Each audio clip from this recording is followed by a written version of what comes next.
Salut Cédric.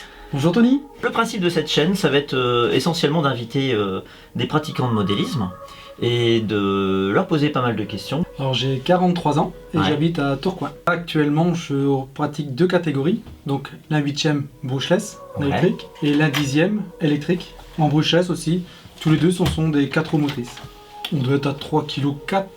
Sur le 1/8e 2,1 kg je dis. Tu es plutôt loisir, compète? Je suis plutôt compète. Voilà. Donc j'aime bien la compétition et avec les amis se retrouver les week-ends sur des pistes, différentes pistes. Bien. Oui, je suis inscrit au club de Neu-les-Mines, donc le Carca. C'est une piste qui a de multi-revêtements, donc qui permet de rouler toute saison, même en hiver. Alors pourquoi tu pratiques deux catégories?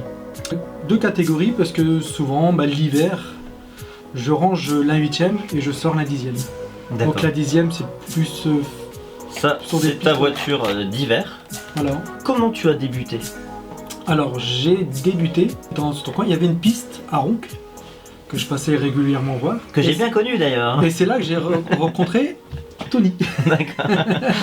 Donc, c'est un échange de procédés. Voilà. Donc, c'est un club aussi où moi j'ai débuté. Et puis après, par la suite, j'ai pris la présidence de ce club.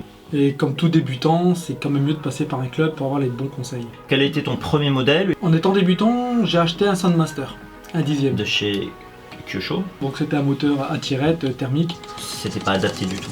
Ouais. Après, je me suis inscrit au club de Rennes. Donc la piste, ça m'intéressait. Donc après, j'ai commencé sur de la 10e thermique, 200 mm. Et t'as eu quoi comme voiture? De la Saut TC3, du Serpent Impulse. Donc j'ai commencé la compétition réellement en piste. On rappelle qu'on est en 2020. Voilà.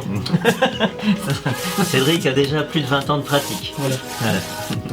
J'ai testé un petit peu près toutes les catégories, en thermique, en électrique. Là maintenant je fais plus de l'électrique, c'est beaucoup plus facile à utiliser.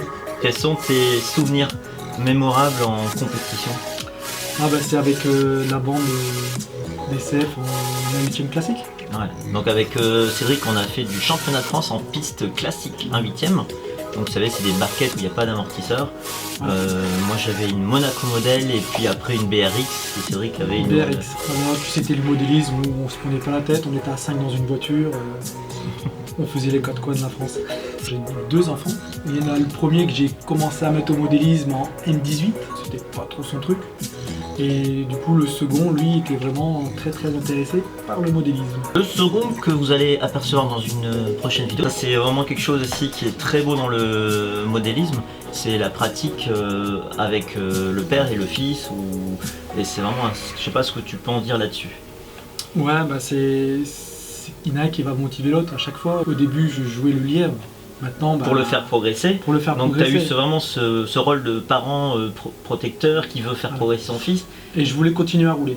Oui, parce qu'il y a des parents qui arrêtent de rouler. Ils arrêtent. Moi, pour moi, c'est un loisir. Et puis voilà, c'est un loisir. Je peux faire la mécanique, rester derrière la voiture, faire la mécanique, mais j'aime bien aussi rouler.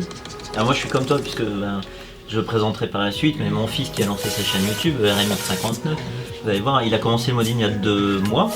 Et il a 11 ans et en fait je me suis posé la question, est-ce que je le fais commencer et j'en fais pas, mais ça m'a tellement titillé, du coup j'ai repris le modélisme. Mais il y a l'échange père-fils sur la piste, voilà. Donc c'est pour ça que Nathan il roule dans la même catégorie que moi, avec les mêmes voitures. Moi je suis là pour le faire progresser et le booster. Et à chaque fois s'il s'emporte, on est là pour le calmer, dire que ça reste un loisir. Ça coûte cher? J'ai pas de montant annuel. Parce qu'à l'achat ça coûte cher. Donc on peut donner l'ordre de prix de ces 2 voitures. Ça c'est des châssis qu'on les trouve à peu près à 550 €. Mais attention, on est bien sur des châssis de compétition. Voilà. Des châssis de loisirs en 1/10e, ça commence à 120 €. Donc là je vais vous présenter l'indice S-Fort qui est le 14.3. Donc voilà l'intérieur du châssis. Donc là on est sur un châssis de compétition. Là sur l'un 10e il coûte un petit peu moins cher que l'un 8. On est aux alentours de 430 €. Le châssis nu sans électronique. Donc quand on dit électronique, il faut rajouter le vario, le moteur, le serveur. Après le lipo et le récepteur, qui permet d'avoir la réception avec la radio. Donc là-dessus j'utilise le vario Orion, c'est le R10.1. Tu as une carte contrôleur externe? Oui. Composant rouge, vous voyez, pour les gens qui font pas de compétition, c'est donc une puce pour le comptage sur les compétitions. Là, c'est un petit cerveau, c'est un 1258. Donc on est sur un moteur brushless, c'est-à-dire qu'il n'y a pas de charbon, c'est une nouvelle technologie depuis quelques années. En 6,5, donc c'est un moteur quand même très puissant. Le plus puissant sur un 4x4, on va pas descendre en dessous des 5.5. Alors je regarde, si tu as décalé la tête. Non, très peu. Très peu, mais je mets du timing au donc niveau là on est à peu près marqué à 20 degrés. 20 degrés. Alors de base ils sont vendus, ils sont à 30. Oui, ils sont peut-être à 30, mais moi j'aime bien mettre toujours un peu de timing. D'accord. Donc ici on peut voir qu'il y a bien le câble capteur, ça tu le roules jamais sans. Non, en indice, il faut le laisser. Okay. Après, par que la 8 on le tire. Ah oui? Oui, ça crée plus des problèmes, des interférences, on n'a pas besoin. Là, sur l'indice, on laisse le cap sensor. Moi, je le laisse. Alors, qu'est-ce que tu utilises comme accu? Là, les accus, c'est toujours la marque WSLAN que Sébastien commercialise. Donc là, c'est les 5000 graphène 150C. D'accord. Voilà, donc là, on est sur du 2S. 7,4 volts. Donc là, on est sur du très puissant. C'est du très haut de gamme, je veux dire. Ouais, c'est du haut de gamme à un prix très attractif, 40-45 € le dépôt. Il est assez joli ce carbone. Voilà, donc là, le châssis, il est tout d'origine, donc c'est livré comme ça. Okay. Je vois que tu protèges le châssis. Oui. C'est important de faire ça? Bah, c'est mon côté conservateur. Alors, au moins, quand tu le revends, tu l'enlèves, tu dégraisses, et j'imagine que le châssis est pareil. Il est nettement moins rayé que s'il n'y avait rien du tout comme protection. Ok. Donc le petit velcro sur toute la longueur ici pour que la carrosserie colle bien. Voilà. Donc on peut voir qu'il en met donc ça, un peu partout dans la carrosserie. C'est quand même mieux de mettre du velcro sur la carrosserie, ça évite de les casser. Tu peux nous parler de tes réglages? J'ai simplement mis le diff central. Il est livré avec un slipper. Oui, comme le X-Ray. Comme le X-Ray. Comme toutes les voitures sur le marché, ils sont toujours vendus quasiment avec un slipper. Alors, explique-nous. Ça donne plus de souplesse, c'est plus confortable. Moi je préfère avec un diff central. Et je peux changer la viscosité de l'huile en interne. Tu veux dire qu'avec le slipper d'origine, la voiture elle est un peu plus vive et difficile à piloter? Brutale, oui, pas pour mon pilotage. Sur les diffs, là je suis en 8000. 8000 devant. 8000 devant. Un petit peu sous ce plan-là. Différentiel arrière, tu as mis? Il y a de là 5000. 5000.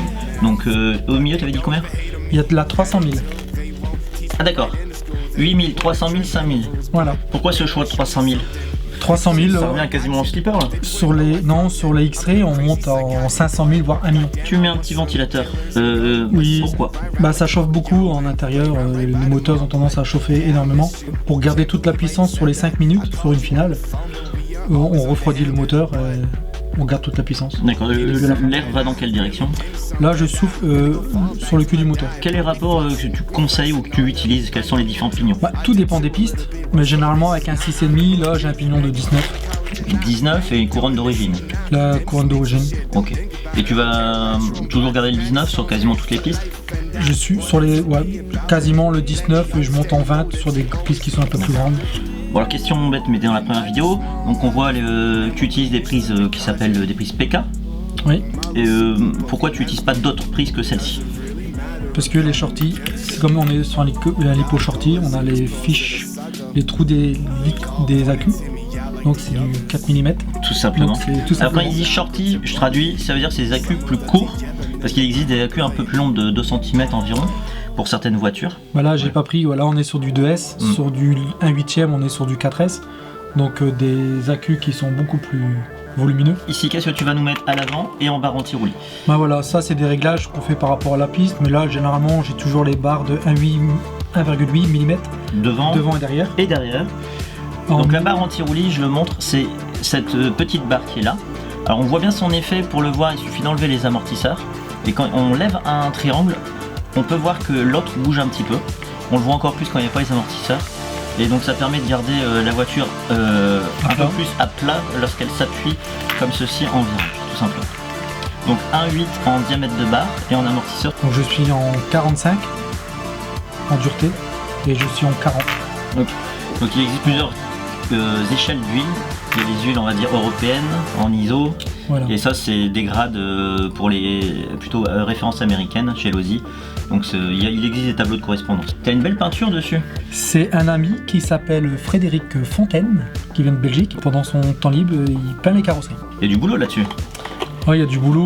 On peut voir pas mal de petits détails, hein, les petits points, ne serait-ce que dans le gris, ça. Il travaille très bien. Tâches, c'est très joli. Non, je peux pas faire ça moi-même. Puis avoir une belle voiture, avoir une belle carrosserie sur la piste, c'est plaisant. En catégorie piste, je dirais quand on débute, on va pas se payer un peintre, mais quand on commence à avoir un pilotage plus propre, où on tape un peu moins, on peut se faire plaisir. La différence entre la catégorie de pneus 1 dixième et 1 huitième, donc on est vraiment beaucoup plus grand sur le 1 huitième. En 1 dixième, on se fracasse pas trop vu qu'on roule en intérieur sur des moquettes maintenant type OS. Oui. Donc ce sera souvent de la marque Schumacher, Schum, qui sera le plus utilisé en cactus. Cactus à l'avant. Et cactus fusion à l'avant et du cactus à l'arrière, donc c'est du cactus spécialement pour fusion pour le 4x4. D'accord, il y a plusieurs gommes? Oui, il y a plusieurs types de gommes. Là c'est la jaune, on n'utilise que la jaune. C'est quoi? C'est la plus tendre, c'est la plus dure? C'est la plus dure. En intérieur, je résume, on va utiliser la gomme assez dure. Tu vas nous présenter ta deuxième voiture qui est ton tout-terrain 1 huitième brushless électrique, bien entendu. Voilà, donc là c'est le S-Works, le 35.3. 35.3 de chez S-Works. De chez S-Works. Avec une carrosserie qui nous rappelle aussi sa carrosserie 1 dixième. Donc je vois que tu as. Je garde à peu près couleurs. les mêmes. Il y a que le jaune que je retrouve pas au niveau du milieu, mais on a gardé tes couleurs quand même. Hein. Là c'est pas la carrosserie d'origine, j'utilise une carrosserie que Sismic vendent. Oui. Donc là c'est une carrosserie plutôt pour un X-Ray, pas un XB8. D'accord, mais elle s'adapte parfaitement. Mais voilà, le S-Works accepte beaucoup de choix en carrosserie. Puis celle-là me donne un meilleur feeling avec la voiture sur la piste. C'est des petits détails, mais je vois que tu as mis du scotch, donc c'est pour dire avec l'usure, les frottements contre les bords du châssis. On roule sur des grandes pistes et on essaye de la protéger au maximum. C'est le premier châssis qui est sorti chez S-Works. Après il y a eu des évolutions. Là il est quasiment d'origine, de boîte.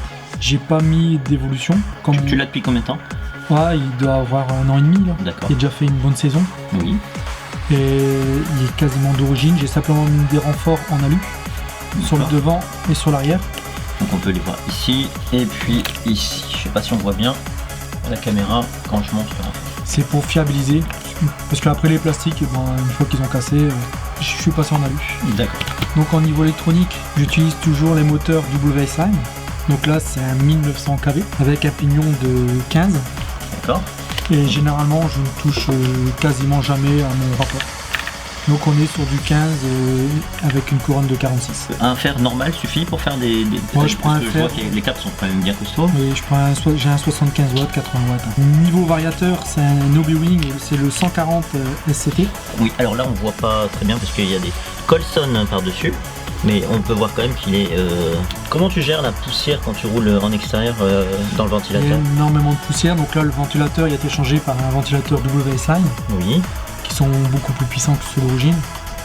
Bon, j'attache le vario qu'on voit avec des Colson parce qu'on prend énormément de choc sur des grandes pistes, donc souvent le double face ce n'est pas suffisant. C'est pas suffisant et souvent j'ai mes varios qui se promènent dans la voiture. Comme sur ton 1 dixième, on peut voir que tu as un cerveau de la même marque, Savox.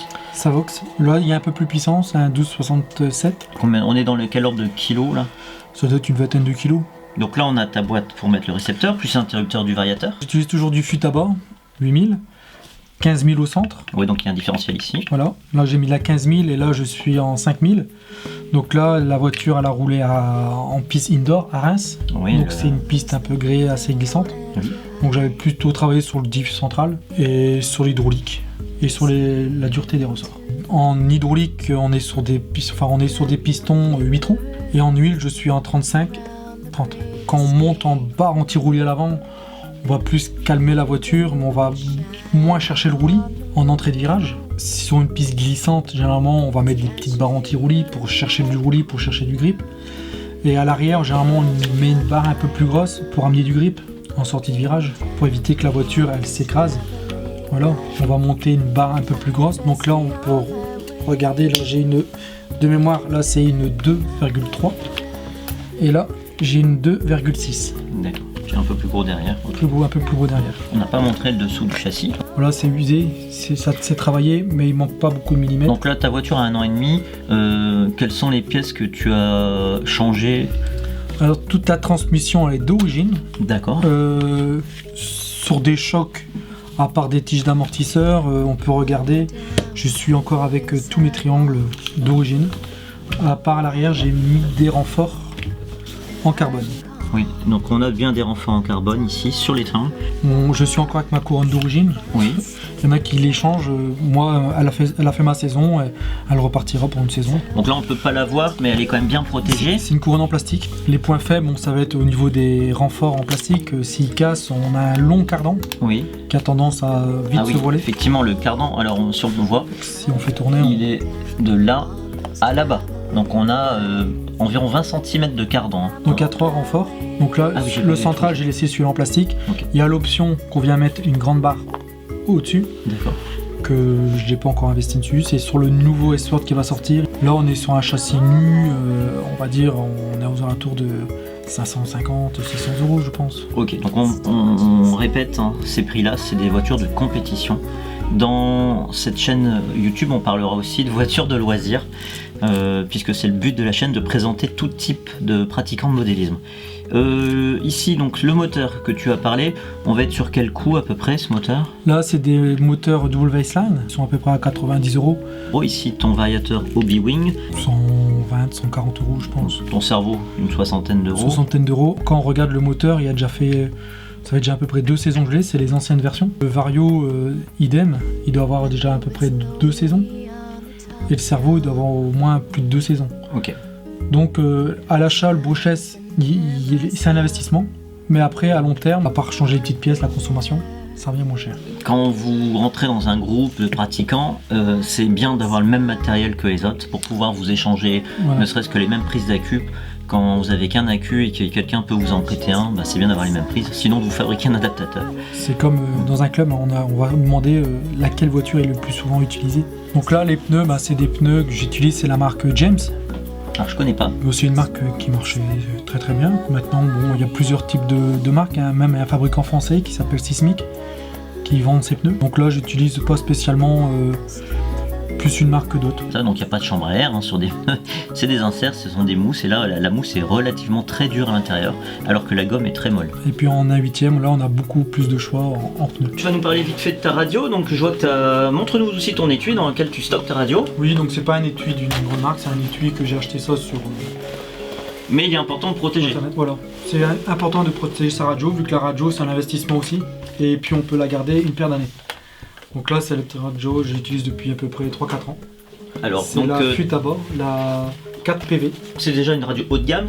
Haut de gamme, à volant. Donc oui. Il y a 2 types de radio, à manche ou à volant. Moi, j'utilise à volant. Ok.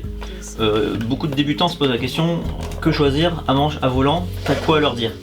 C'est une question de feeling. C'est vrai que maintenant, on trouve beaucoup plus de radios à volant que à manche. Ok, je pense, comme on dit, hein, c'est vraiment une question de feeling. Moi j'aime bien la marque Futaba, c'est Futaba ou Sanwa, c'est 2 marques qui se disputent le marché. Là-dessus on peut régler tout, quasiment tout sur la voiture. Et dessus on peut mettre plusieurs voitures en même temps. Oui, c'est surtout ça, c'est vraiment le point important, quand on a pas mal de voitures. On peut régler la vitesse, des servos, l'expo, les trims, on peut tout faire et choisir les modèles. Merci beaucoup d'avoir regardé cette vidéo. Pensez à m'encourager en vous abonnant à la chaîne, à cliquer sur la cloche, mettre un pouce bleu et mettre un commentaire. A très vite.